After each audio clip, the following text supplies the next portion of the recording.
tests that a prisoner will have to undertake were he to cooperate with us on this. So we will be giving him every protection while he completes the rest of his term within the prison as well. Lastly, we think that the prisoner has to completely cooperate throughout the trial of conviction, from gathering evidence against the abuser to testifying against this abuser until the abuser is convicted for his case. So we think then that this prisoner is just not going to be giving one-off tips against the abuser, but he will have to be more actively involved in the entire investigation and trial as well.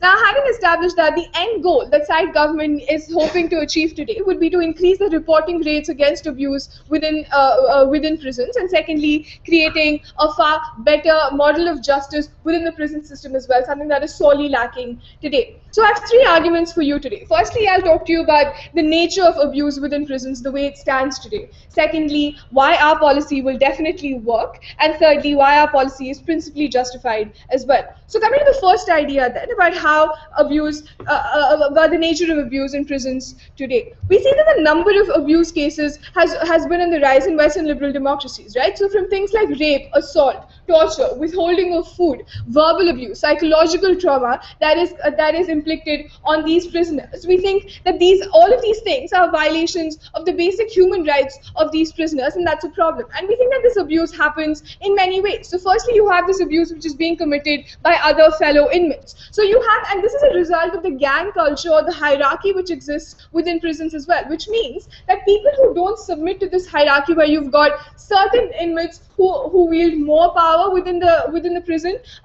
get to dictate the lives of the other prisoners who are involved, and people who don't adhere to this are then subjected to this kind of abuse. The second kind of abuse is what is done by officials. What do these officials do? They feel entitled to the bad treat. They feel entitled to treat the prisoners bad because they think that it's okay to treat someone wrongly when he himself has committed a crime and come into this prison. And that's what makes them feel that they're actually not doing anything wrong. The other thing is that there's a large network of people who support these abusers as well. Often we see that there's a collusion amongst officials and these prisoners who are higher up in the prison hierarchy as well. And we think that this collusion is also really problematic because it leaves no check and balance on the conduct of these officials as well, and that's a big problem. The most important thing here is that the amount of reporting has really gone down. The reason for this is because of the fear of backlash that these prisoners, whether they're victims or witnesses, face when they do think of trying to speak out against these abusers. The other thing is that prison loyalties often keep prisoners from speaking out against fellow inmates or these officials because they feel that it would be against the prison culture to really speak out against a fellow inmate. And all of these problems are not being addressed in the status quo, where in the status quo, the only way of monitoring prison conditions would be to conduct checks and ask these officials about whether everything is okay in the prison or not. There's no real way of getting to the bottom of the problem, and that's something we need to address today. Before I move on, if there are any POs. Why should abuse received in prison diminish the original crime that they had already committed? Why should they have Thank you. No, we don't think that it diminishes the severity of the original crime, and this is something I will be talking to you about in my third argument. I'll flag my response when I get there. But before that, let's really look at why our policy will definitely work. Now, we see that under our policy, we are offering an incentive for these victims as well as witnesses to speak out against abuse. What happens is, when we offer them a reduced sentence, we see that these prisoners have a lot to gain. Because freedom, or the ability to get back into society, to get out of this prison, is something that every prisoner eagerly awaits. So when we're giving them that incentive, as opposed to the status quo where they have nothing more to gain than perhaps a pat on their back for speaking up against abusers, we think we then tilt the balance heavily in our favor, where we're incentivizing people to come up and actually report against abuse, and that's extremely important. The second thing then is that we stop relying on the official's word, or we stop relying on the official stance of prison wardens and whatnot. We get better information, and we get a truer picture of the realities of that prison when we rely on these prisoners to come to us and speak out against abuse. And this is where we tackle the collusion that might exist between officials and other prisoners who commit abuse, or officials who themselves commit abuse. And that's why we think our policy is in a much better position to work in dealing with abuse. We think that reporting rates will go up, and we think we'll finally be able to get a better picture and it'll finally give us some peace in the fight against abuse within prison. prisons. Now, coming to my last argument about why our policy is completely, principally justified, and here's where I will be dealing with his POI, right? Now, we don't think, Mr. Speaker, that merely reducing abuse is automatically an indication that we're no longer considering the original crime as severe and whatnot. Now, we see that there is principled precedence with other cases as well. When you give people when you offer people plea bargains, when you offer people reduced sentences for conscripting in the army in times of war, for prisoners to conscript in the army during times of war, all of these tell us that there's something bigger than just adhering to the original sentence. The need of the hour of society is something that does take precedence over everything else. And what we see here is that these individuals, these prisoners, are actually recognizing society's needs and putting society above themselves in actually speaking out against terror. The second thing then is we see a clear sign of reformation within these prisoners, and that's something we encourage. Because when a prisoner realizes that he needs to speak out against wrong that might be, or crimes that might be committed against him, we see that he is changing as a human being. He's no longer siding with crime, he's no longer siding with the wrong, with the wrongdoings of society, but he's actually speaking out against it. Lastly, we don't think sentences are absolute. We see that sentences are often revised in many cases, and we think that is just, and our policy is just an extension of that principle, so we're more than happy to defend that. For all of these reasons, I'm extremely proud to propose.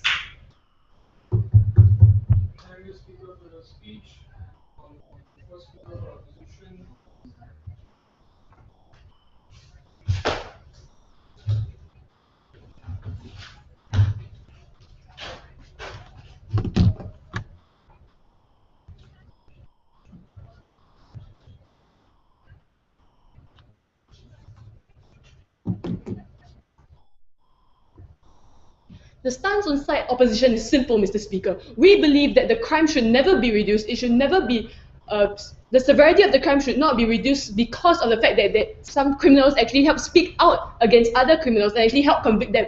We believe that the crime they had committed still exists. It has not been magically erased because they have helped convict another prisoner. We believe that they should still serve out the duration of their sentence regardless. Before I move on, I have a few points of rebuttal for side proposition.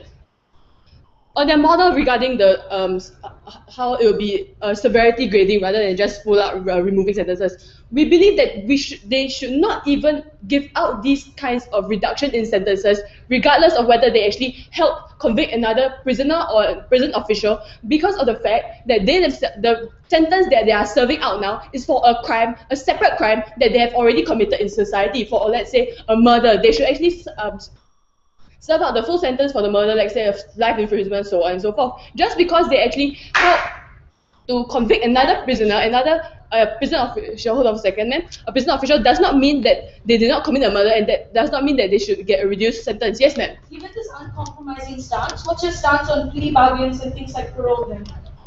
Ma'am, for let's say for plea bargains, as you have already mentioned in your third point of substantive regarding why your policy is justified, right? We say that in plea bargains, right, that these people have already going to be convicted of certain crimes that they have committed as out in society. In a plea bargain, they're actually giving more evidence to actually help convict other people within that they know, exactly right, with that they know have actually committed crimes, right? But they are still going to be convicted of a crime that they have committed.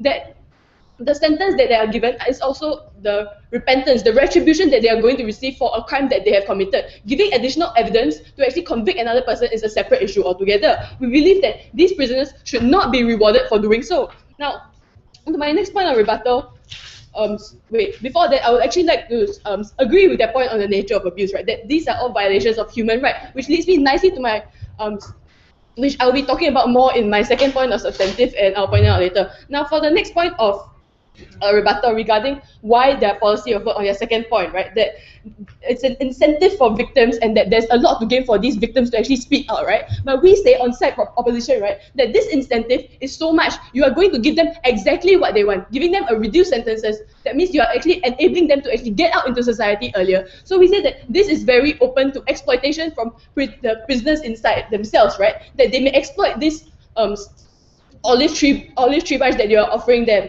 and that because they want to get out, they will actually purposely tell on someone when they would not have originally done so in the first place.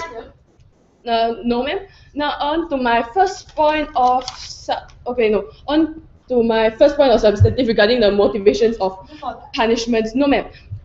Now we say that in a prisons, right, that these inmates all have done something to actually land them there, that they've committed crimes against society in itself, right? That we put them there in the first place so that they would receive their retribution. They can, if possible, they will be rehabilitated, and also acts as a catharsis for the victims of the crime outside, right? All this we would say remains the same, regardless of whether they have actually helped convict other prisoners or prison officials, right? That nothing has changed, and that just because you actually help convict someone else, you actually help someone else, right? That it does not validate or remove the weight of the crime that you have committed, right? We see that the motivations for punishment, like especially rehabilitation or retribution or catharsis for the victims themselves, right, that will actually be jeopardized by offering inmates a reduced sentence for actually helping convict another inmate or a prison officials, right? For example, if you are a rapist, you're convicted of rape outside in society, right? And in prison, you're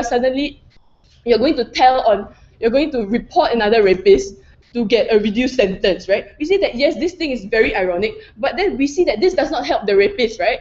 That the person telling on the other rapists, right, will not be helped, and that they will not help themselves, they will not help the victim of the crime because of the fact that they're jeopardizing their own rehabilitation in the process because they are doing this out of personal gain. And in the second point, right, is that the victim of the rape actually, right, will, like, how would this victim of rape actually feel once they actually find out that their rapist actually got a reduced sentence for actually telling on another rapist? This is like very morally questionable in the opinion of side opposition. No, ma'am. Now on to my next point of substantive regarding how there's already an incentive in place in the prison system to actually like report abuse by other prisoners or the prison officials, right? We say that especially because in abuse cases, as PM has already rightly pointed out, the nature of abuse cases, right, that these people are all abused, they are all being, their human rights are all being violated, right? So we see that there's already a very intrinsic incentive in place to actually stop this abuse, right? You want to tell on your abuser so you can stop the abuse once and for all, right? You don't need an additional incentive like giving a reduced sentence, right? We see that the incentive already in place to actually stop the abuse is enough to actually report these abusers, right? That no one actually wants to be abused in the first place, right? So we see that in on-site propositions side, right, we see that like by offering prisoners a reduced sentence for actually telling on abusers, right, like jeopardizes their rehabilitation, their whole the whole point of them being in prison itself will be jeopardized by a reduction in their sentence. We are in, like, on their side, they're actually rewarding a criminal for, like, let's say they're rewarding a criminal for knowing about criminal activity that they will not that they were part of, and that it won't help anyone at all. Like, for example, out in society, if like in the case of like their plea bargains, right, we see that even in the case of plea bargains out in society, if you were actually in the know of certain criminal activity or you're going to take part in certain activity, right, you will be punished, right? You will be sentenced to jail, you'll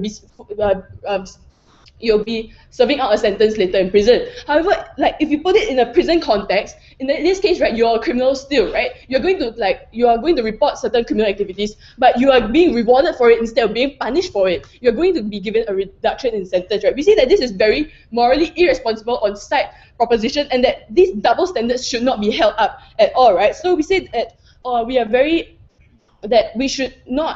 we should just stick with the status quo of having these prisoners actually speak out against the abuse themselves, because there's a very intrinsic incentive already. So does go inside opposition.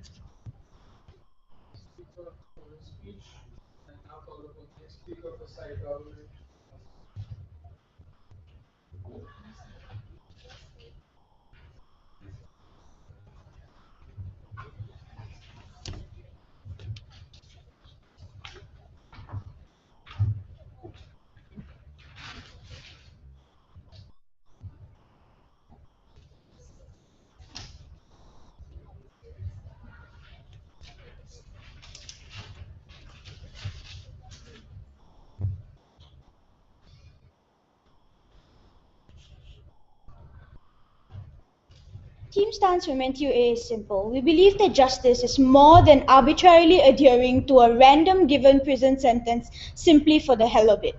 Substantive in my speech is going to be specific to that. We think that prison sentences should be dynamic and not static, and we're going to explain why it's a logical extension of all the other policies we make towards prisoners' rights and prisoner rights development in status quo today. We think that policy on side government ensures that justice extends to within the prison system as well, something that status quo has severely failed. It is insufficient for Samantha to come up here and tell us that, well, status quo has a natural incentive to make it better. Because if it does, then we wouldn't have a problem in status quo and this debate wouldn't be happening. We think that because there is an existence of a problem that status quo clearly doesn't have an intrinsic incentive to solve, a policy is necessary to change that problem, and that policy is what side government is offering you today. Before we go into substantive, let's deal with a number of things that came up in the speech before. We think the extremely hardline stance that came out from opposition on why sentences should never be reduced ever is detrimental to exactly what a prison sentence is meant to achieve. When asked in a POI what their stance on plea bargains or parole was, her answer was, well, plea bargains is about additional evidence in exchange for some sort of reduced charge. Well done. That's exactly government's policy too. It's an additional evidence provided to convict certain individuals in exchange for a reduced charge. The only difference between a plea bargain and side government's policy is that our policy is happening after a trial and the policy of a plea bargain happens before a trial. We don't think it changes much in terms of incentives, it doesn't change much in terms of sentencing, and it doesn't change much in terms of serving out the time for the crime committed. We think in that scenario that our policy is in fact exactly like plea bargains, exactly like paroles, and therefore is sufficient, principally justified. The next thing she wanted to tell us was, well, this policy is open to exploitation. She clearly wasn't listening to Madhura in that scenario. We told you that you can't just randomly accuse an individual and get sentences reduced. We told you that you need to provide solid evidence that convicts this person, which means in the court of law needs to be proven beyond reasonable doubt. We think if you can provide solid evidence that ensures a person was committing a crime beyond reasonable doubt, then you get a reduced sentence. If that individual was not convicted because your evidence was insufficient, because you haven't given me enough information to convict this individual, you will not get that reduction in sentence. This means that there's an incentive for these prisoners to not actually randomly accuse people or exploit the system. Because if they don't actually get that conviction, they go back into the prison system without a reduced sentence, back into the prison gangs, back into the prison culture, where every one of those prisoners will turn on you because you are the tattletale and the red coat that turned on all of us and wanted to expose all of our crimes. We think the violence put upon this person will be far greater in that paradigm, which means the fear of backlash will ensure that exploitation doesn't happen. But why does reduced sentences specifically change that fear of backlash and ensure that they want to come forward? We told you two reasons for it. One, we told you the offer of protection against the possible violence against them if the conviction happens means that their lives are safe and that they don't have the troubles faced for it. But secondly, it incentivizes the breaking up of prison loyalty in exchange for freedom and the relief from the abuse that they're facing. We think it's very different from the kinds of arguments they wanted to run on opposition, where apparently naively they claim there's incentive in status quo to reduce abuse. The problem is this: the incentive in status quo is a pat on the back from the state saying, good job, thanks for revealing this, and further violence against them because they ratted out a fellow prisoner. Side opposition seriously underestimates prison gang culture and prisoner loyalty that works against this very problem of wanting to rat out abuse, especially from prison officials who run the system and who are supposed to protect these very prisoners against the abuse by, in fact, the people who are committing the abuse to begin with. The last thing then they wanted to talk about, give me a minute, was the issue of hurting catharsis and rehabilitation. We do not think that catharsis and rehabilitation is a numbers game like they claim. We don't think that catharsis is based on, say, 35 years equals closure, 20 years equals sorry, I'm still hurt. That's not how it works. The same way the justice system doesn't say, if the sentence was 10 years and the victim comes to you and tells you, I'm still hurting, I haven't really gotten closure, the prison system doesn't increase sentences based on it. It doesn't happen solely based on catharsis. We think catharsis is when you see that the person who committed the crime against you serving a sentence or getting some sort of punishment. It doesn't necessarily have to be a particular kind of sentence, and we think that it's malleable and dynamic. We'll talk about that more in substantive specifically. But we tell Going on the issue of rehabilitation, that as was explained in Prime Minister, that this is often a sign of reform when they're willing to have good actions that are beneficial to society, that are beneficial to the larger picture of justice. This means that these people are slowly showing signs of reformation, and that's a first step to rehabilitation, and therefore justified. Before we go into policy, substantive, no. Because they sentenced the prisoners in the first place, take into account all the principles of justice such as catharsis and retribution. However, your side of the case only focuses narrowly on retribution. What about the other principles of justice? Look, we agree. Yes, the justice sentence, the sentence that's put in place by the court is a balance of deterrence and rehabilitation and retribution and catharsis and all of these different things. But one of the things that's also counted amongst all of this is the ability for this individual to reintegrate back into society after that, to be a better human being. We come into substantive at this point where we tell you why prison sentences still do that job of managing all of the different values that the justice system manages without having to be static. We tell you the end goal of a prison sentence for that prisoner itself anyway is the reformation of the prisoners in order to ensure they can reintegrate into society without consequence, which means we need these individuals to identify a balance of actions. It's not just about that one bad action they committed that landed them into prison, but also a balance of all of the good actions they've committed since then, which reforms them into the kind of human being that they are. True reformation happens when you treat them as human beings who can make mistakes instead of criminals who just deserve a certain reaction from everyone in society. This is in line with the reintegration projects, for example, the Yellow Ribbon Project in Singapore,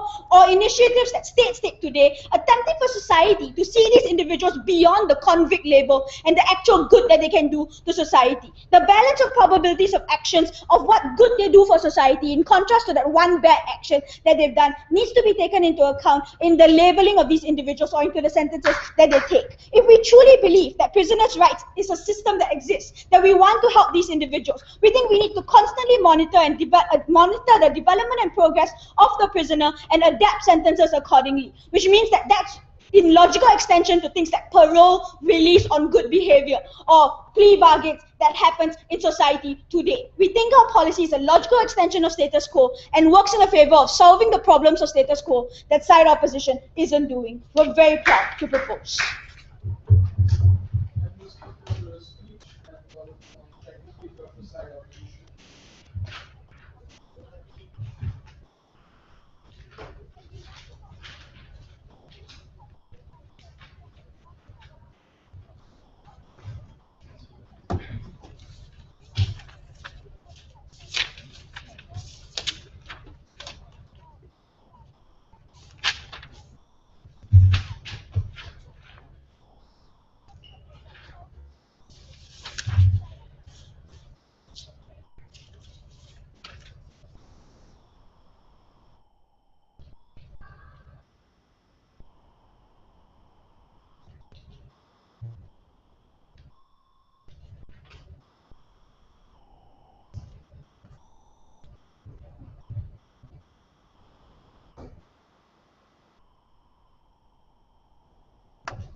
Something that we have heard from both the first speaker and the second speaker of the side government, in which is that our side opposition underestimates the prison hierarchy system, whereby the gang nature in the system is not being regarded in our eyes.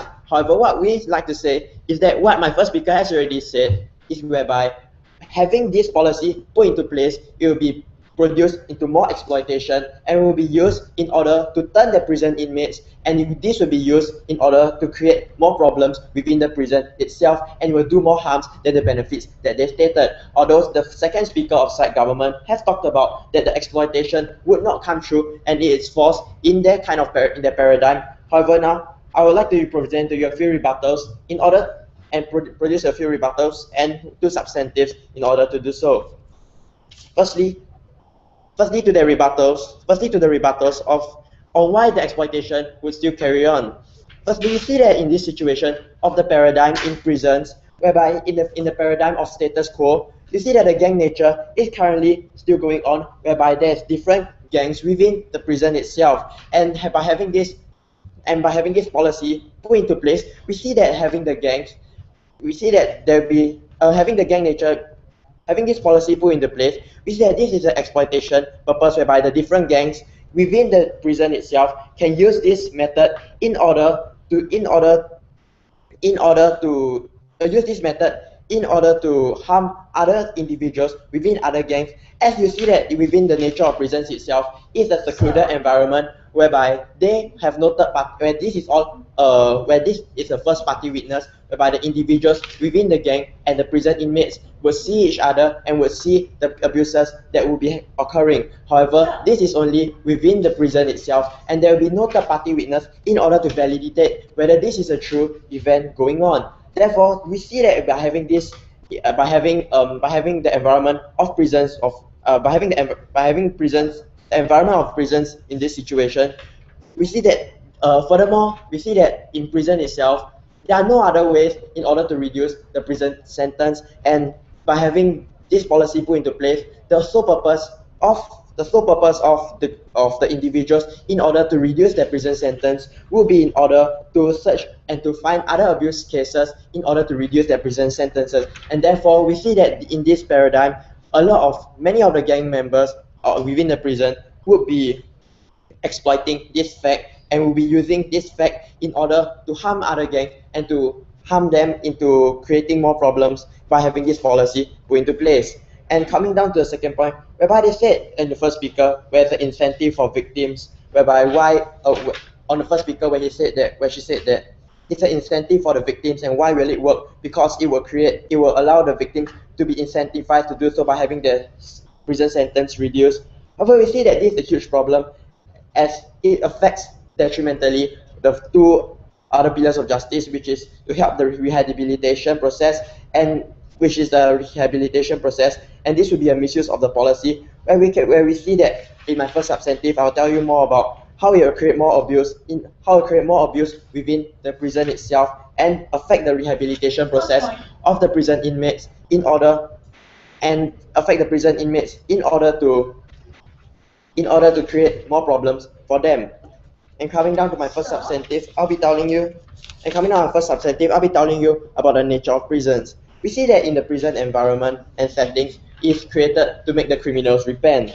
However, in this situation whereby the prisoners spend time alone, and they spend in the prison situation where the prisoners spend time alone, we see that they actually can self-actualize the problem and understand that where they have many of them cannot self-actualize the problem, as is not possible, as these problems are a huge problem towards them, and they cannot understand why are they doing it wrong and why are they being put into jail. And therefore, having a listening ear by having prison inmates to understand, because they have gone through the same experience to be convicted into the prison, and they have also been put into a long-term situation whereby both of them will be in the prison for a long term, where both of them can share their problems. And by having this trust and belief within the prison inmates is something that will help the rehabilitation process. However, with this policy being put into place, we see that distrust will occur strongly, because within the prison itself, if one individual were to rat out another, this incentive in order to reduce the prison sentence will be a huge cause of concern for them.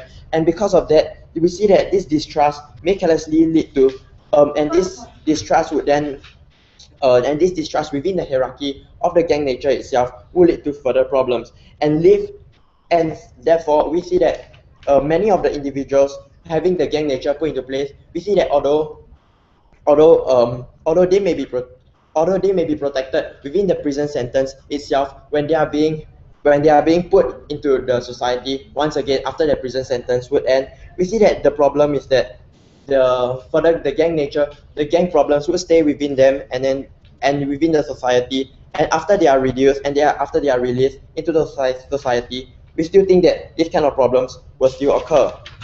And yes, ma'am. So it seems like you're trying to protect the gang nature and the gang culture and hierarchy within prisons, because ultimately, by your points, if the distrust leads to a breakage of this hierarchy and the gang culture, then we're more than happy to defend that. No, and what we are trying to say is that by having this policy being put into place is what the gang nature and the gangs can use in order to harm and in order to exploit it in order to harm other gangs, as I've stated just now in my first substantive, in which they can use and fabricate stories in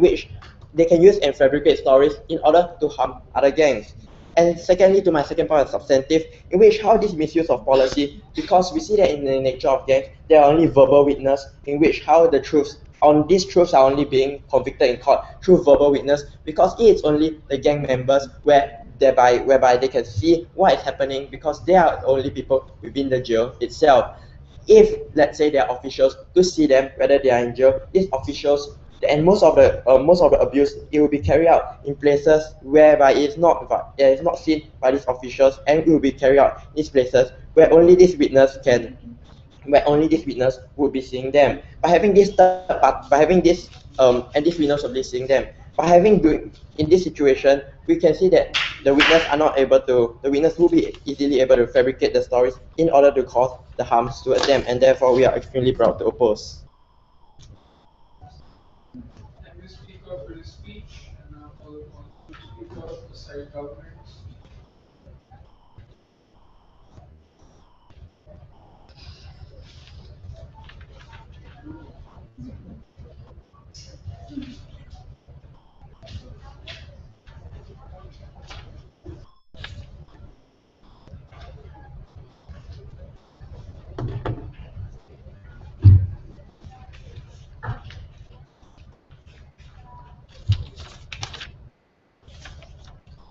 In this speech, I'm going to ask two important questions. Which side best brings about justice, and which side really solves the problem outlined in Prime Minister's speech? The first aspect of this case and of this debate is really whether we are on this side of the House affecting retribution, Mr. Speaker, and whether we're disrespecting the catharsis for victims, a bulk of the case coming from side opposition.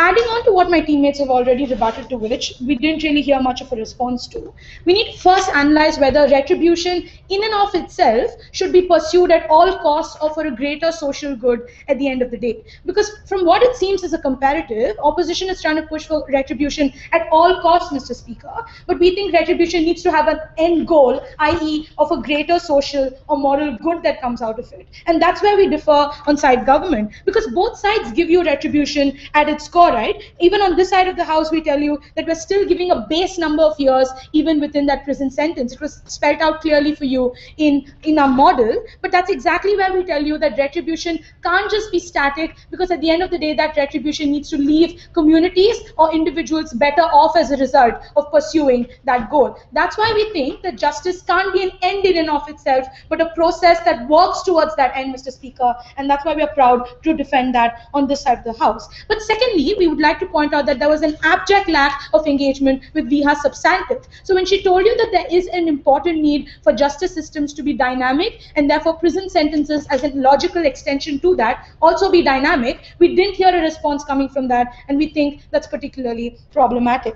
But thirdly, let's really look at the duty to victims and whether or not we're serving justice in and of itself. So Viha told you that, look, it's not a numbers game anyway, and OP needed to prove to you why that's not really the case. But adding on to that, we think we need to make certain things clear.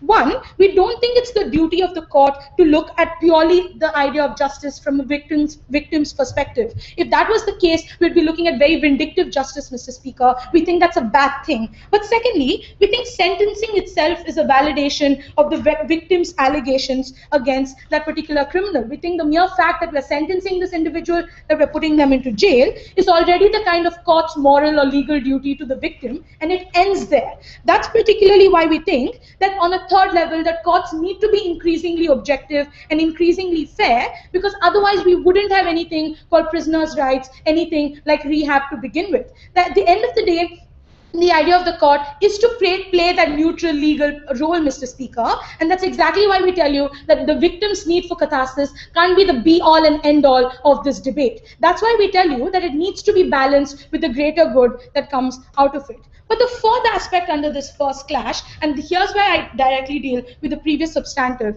the idea of the nature of prisons and how gang culture is specifically so deep-rooted. First things first, we think on a first level, we think fabrication, etc., is not going to be taken seriously on this side of the house. We think when we say that these individuals need to be convicted, the trial process will be based on tangible proof and tangible evidence that is presented to that commission to begin with. But secondly, we think as far as verbal witnesses are concerned, we will ensure, if like that's your that nitpicking issue, we will ensure that that tangible proof or evidence is presented before that individual is convicted. So we are happy to have very high standards for proving that that abuse has happened, and we're happy to hold those high standards into account. But thirdly, he mentioned that, look, abuse can't really be seen by officers. That's why, for example, it's really hard for us to convict them. That's exactly what we are arguing on side government. If you leave it to status quo, when officers sometimes collude with the big fish in prison systems, that's when these issues or these cases don't get reported. Why do we then need to actually have someone from the inside to actually weed out these abuse cases?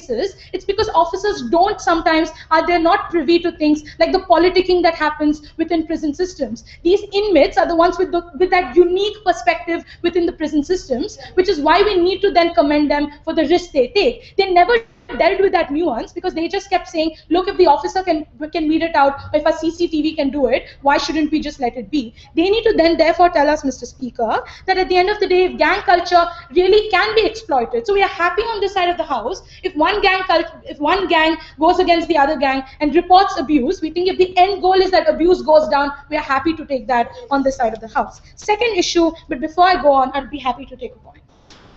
Seeing as there are none, I'll now look at really who solves the problem better. So we've proven to you that justice on our side of the house is far more objective, but let's really look at whether this problem is even being solved. So first of all, we need to make it clear in this whip speech that the op today accepted the following things. They accepted that abuse is bad, they accepted that the problem is nuanced, and they accepted that reporting is at an all-time low. What was their solution on their side of the house? They said an incentive is already, it already exists because individuals should suddenly have this grand moral duty to just report, especially when that kind of fear and power dynamics is so rampant. We thought that was counterintuitive, and they're not giving any sort of incentive on their side of the house, Mr. Speaker. But secondly, their entire issue of really how there'll be more problems like exploitation happening. Look, we're already giving you like monitoring and protection as part of our model, i.e. if this individual takes that risk upon himself, we will ensure that we monitor him and make sure his safety is guaranteed. But secondly, you need to prove that this abuse actually is better contained on your side of the house. So we've already told you that the status quo isn't working. You can't just keep on saying that, look, status quo solutions will work because they will work. You need to tell us what is marginally changing on your side of the house, and we've given you that incentive analysis, and they haven't given us that alternative. We think on that point alone, we take this debate. But I really want to take a point. But okay, never mind. Mr. Speaker, we also need to eventually under this argument, need to really analyze what really brings about a solution for this problem. And we think that side government has been able to adopt a bigger picture scenario. So we're telling you that it isn't, at the end of the day, bringing about justice to that individual himself, but about changing the way we look at prison systems as a whole, the way we look at justice within the justice system as a whole. And we think that on that idea alone, we need to value add, Mr. Speaker, to the idea of giving back to society. Look, what does both sides at the end of the day want? We want that these individuals get reintegrated back into society. But you can't be doing that when you just focus on retrospective justice. You can't be doing that when you stand and say, look, you committed that crime, so I don't care what you do when you're in the prison, you need to rot there for the next 35 years. We think we change that when incentives become dynamic, Mr. Speaker, and when we recognize that a prison sentence isn't just about punishment, but it's also about eventually working towards a good for society. We think if we already do that with things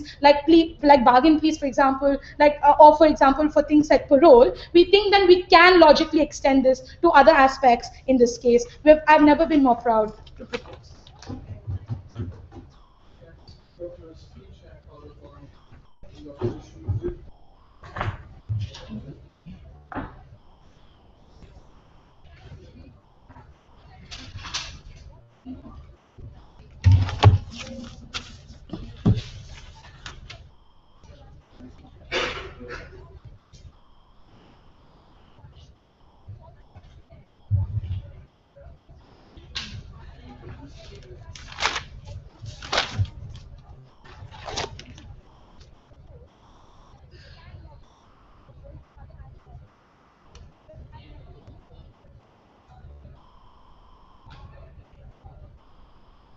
Mr. Speaker, the stance of my team is very simple. Justice does exist as a whole, in the fact that a prisoner receives a punishment based on what crime that he committed, which is something that the other side seems to completely ignore. This punishment does not come completely random. It's not completely random. The court decides based on the principles of justice, and including rehabilitation. They also calculate based on the fact that the prisoner can rehabilitate, which is something that the other side already completely ignores as well. Now, before I move on to the rest of my case, I shall talk about a few rebuttals which do not fit into my clashes. Now, my first rebuttal is that they seem to misunderstand the status quo. First of all, the prisoners are each other's support system. When you see these people every single day for the rest of for the duration of your sentence, they will be the people who help you towards reintegration in society. They will be the support system that they need both inside and outside of prison. When you deconstruct this support system, when you jeopardize this system, you create a lack of reintegration, you jeopardize the prisoners'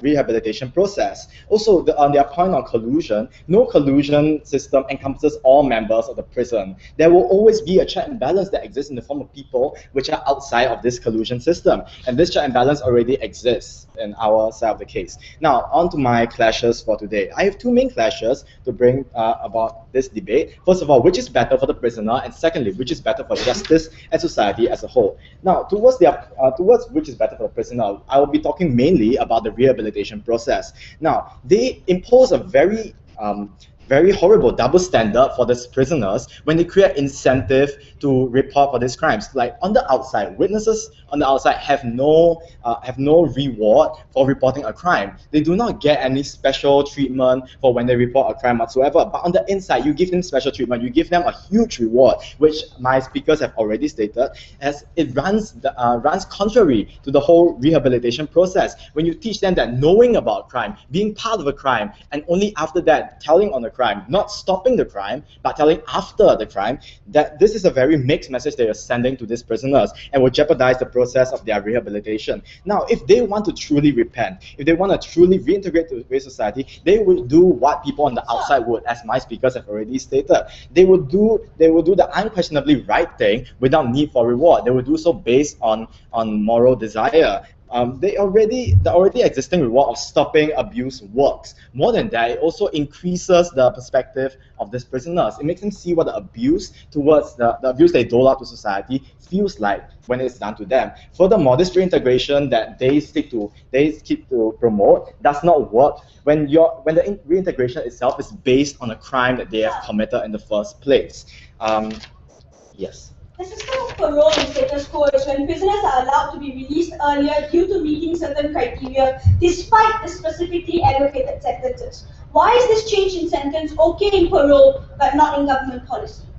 I will speak more about this on my second clash regarding which is better for justice. But for now, I will speak more about this in my next clash, which I will talk about now. What is better for justice and what is better for society as a whole? Now, the sentence that the prisoner received is not a random number. It is done based on the principles of justice which the courts must uphold, which I've already talked about before. They seem to think that justice is sorely lacking and does not extend to the prison system, which is completely untrue because the prison system was built on these pillars in the first place, as my speakers have already stated. Now, the examples that we have given are things that they have not dealt with. How can you uphold catharsis when the victim of rape can see her rapist walk free simply because he tattled on another rapist? How can they say that retribution is upheld if for committing a murder your life sentence is reduced simply because you tattled on another murderer? How can you deter crime when your knowledge of a crime protects you from a long sentence in the first place? These things are something that their side has not dealt with at all and has been raised by my side repeatedly. Also, regarding the point of plea bargains and parole, for the point of plea bargains first, plea bargains offer a reduced charge for a crime that you committed. It helps court see your inclination towards rehabilitation during the trial process, and it is not the same as your policy in any way or form. And in the first place, this only helps the court process. It does not change the sentence afterwards. And regarding the point of parole parole is something that is judged based on the prison officials, which have a perspective which the court is unable to see. These prison officials are therefore able to decide what is best for the prisoner. And we believe that, however, it is still important to uphold the integrity of the court's decision by preventing there to be a perverse incentive for the reduction of this incentive. And regarding the point of reliability of evidence, which my speaker has already talked about, these prisoners are completely unlike witnesses on the outside. They have every incentive to lie. They are completely unreliable witnesses whose evidence is skewed by their desire to convict whoever they are convicting for a reduced sentence in the first place. This makes their evidence inadmissible because you place an incentive that should not actually be there. Courts cannot therefore take your evidence into account.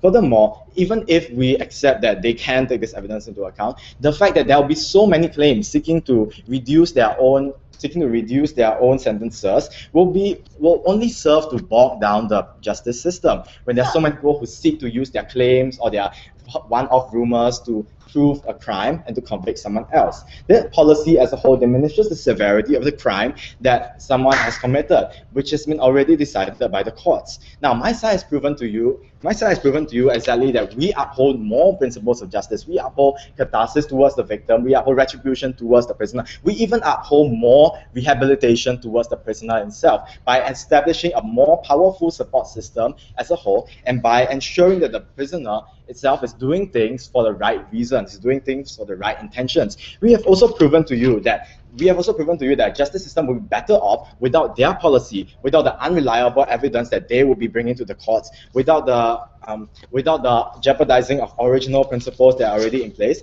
and without destroying the sentences that the courts have originally upheld. And with that, we are very proud to oppose.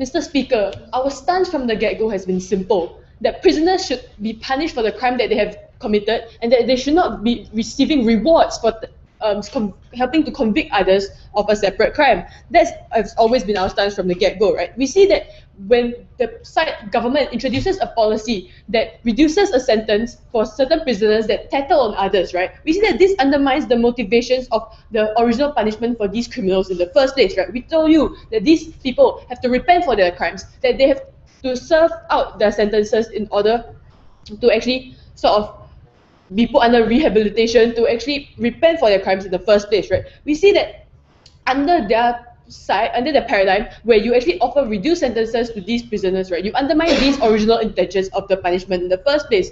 We have also told you in my second substantive that there's already an incentive in place for people to actually tell on the abusers, simply because of the fact that they want to stop abuse. You guys have always mentioned that abuse is a violation of human rights. It's something that no one wants to undergo, right? So we see that as a result of this, right, because no one wants to go this, it's a violation of your own basic human right. There's an intrinsic motivation for you yourself to actually tell on your abuser to stop this abuse, right? My second speaker has also told you more about the nature of the prisons themselves, right? That the environment itself allows for the rehabilitation of prisoners. However, when my second speaker told you also that when you actually adopt the side government's policy, right, you actually drastically change the prison environment because of the fact that now that there's an offer of a reduced sentence for certain people, right, that the level of distrust, the level of suspicion within the prison environment will actually skyrocket, and the tensions between the prisoners themselves, as they have already said, all the gang culture, all the prisoner loyalty, so on and so forth, right? We see that the tensions between these different factions within the prison itself will actually go up, and the likelihood of violence that will occur as a result of that, right, is the likelihood of the violence erupting as a result of that is something that we do not want. We see that under our paradigm of not having this reduction of sentence, right, we see that there will be no sort of heightening of tensions within these two groups of people, right? We see that by not rewarding these criminals for actually doing something that they should do out of a sign of a goodwill, as a sign of their own reformation, as side government has already said, right? We see that our paradigm will actually work more. For the other side, they said that telling on others actually is a sign of reformation. We say that that is not true, right? We told you that there's always the possibility of exploitation. And also because of the fact, right, we told you that these prisoners would actually do so for personal gain, that these prisoners would exploit the opportunity, and that is definitely not a sign of reformation, because you are actually giving them what they want most sorely, right? That they want to get out of prison faster, they want to reintegrate into society, whether as a reformed person or not, that is another thing to say, right? We see that these circumstances, that this policy that side government offers to criminals within prisons itself, right, actually causes more harm than good, to the whole prison system overall. That all the benefits that they say that prison sentences should be dynamic, so on and so forth, right? We say that in the cases of plea bargains, so on and so forth, we understand why that you would want these prison sentences to be dynamic. But in the case of abuse cases and reducing sentences for these criminals, specifically to the motion itself, we say that this will cause more harm than good to the prison system overall, and which is why we are very proud to oppose. Speaker for speech. Call upon the government reply.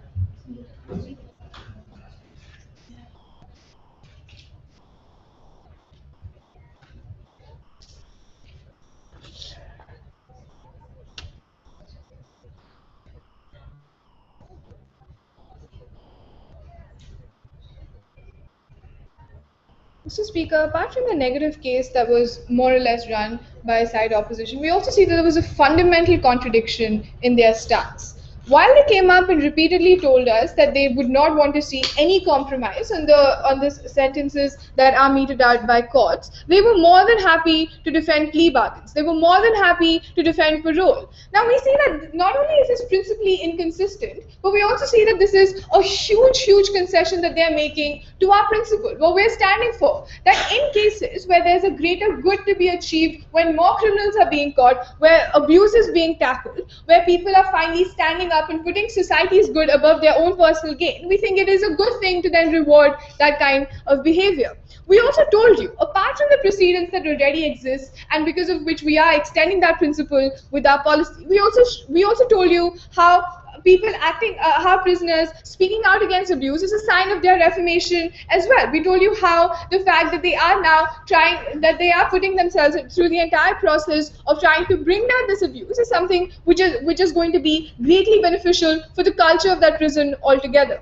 We also told you that we can still principally defend the reduced sentences because we're not doing away with retribution altogether. We are still going to have a gradation of severity that we do follow. So it's not like a person can go scot-free if he has served like 2 years of his term and then speaks out against abuse and he doesn't have to serve the other 28 years of his sentence. Of course not. We never said that.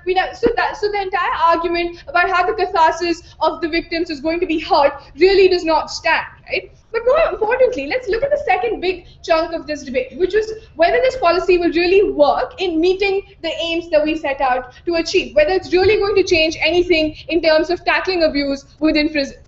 Now, we told you that the incentives which are lacking in the status quo, which makes it really difficult, which really disincentivizes prisoners from speaking out against abuse, are tackled much better under our paradigm, where you're giving them the best incentive they could possibly have to actually overcome the fear of backlash or overcome the ostracization they might face within the prison culture if they were to speak out against the abusers. But the second thing that we told you was that ultimately our policy ensures that we get better information about abuse that happens in prisons, because we're not relying on officials or we're not relying on arbitrary visits that are conducted to prisons, right? We are then relying on the best possible information we could get from these prisoners, and that's something that we're more than happy to have on our side. Now, if you look at what the opposition did, was they never really told us what they are going to do to achieve a reduction in prison abuse. All they said is that a moral obligation exists in the status quo where prisoners are just meant to speak out against abuse. Now, the fact that the numbers of abuse are so high clearly show you that status quo is not enough to tackle these problems, and therefore we can't be relying on that. Now coming to the last idea then of the byproducts of our policy, right? And this is where they spent most of their time. They came up and told us that there's going to be an abuse of the policy, where people are going to falsely accuse one another of committing abuse. Now we see, Mr. Speaker, they completely ignored the fact that there is a trial which is going to be in place. So if during the trial it's proven that the accuser was really was telling lies, then he is not going to get a reduced sentence. So the entire idea of the misuse of this power is completely redundant. And then we had this burst of new matter in reply and in whip as well, where they came up and said that it hurts the support system that exists in prisons because now people are distrustful of each other. Firstly, that came out really late. If it had come out earlier, we would have had the chance to tell you, Mr. Speaker, that ultimately a balance has to be struck between trying to achieve a reduction in abuse and trying to have perhaps a slight environment where people are a little more cautious of interacting with one another. But we don't think that point really stands in this entire debate since it came out so late, and we still think the basic principles of this case still stand on our side, and we still think that our policy is very, very effective in addressing the problem. For all of these reasons, I've never been prouder to propose. Your speech, I think both your teams has been great. I request you to cross the floor, please.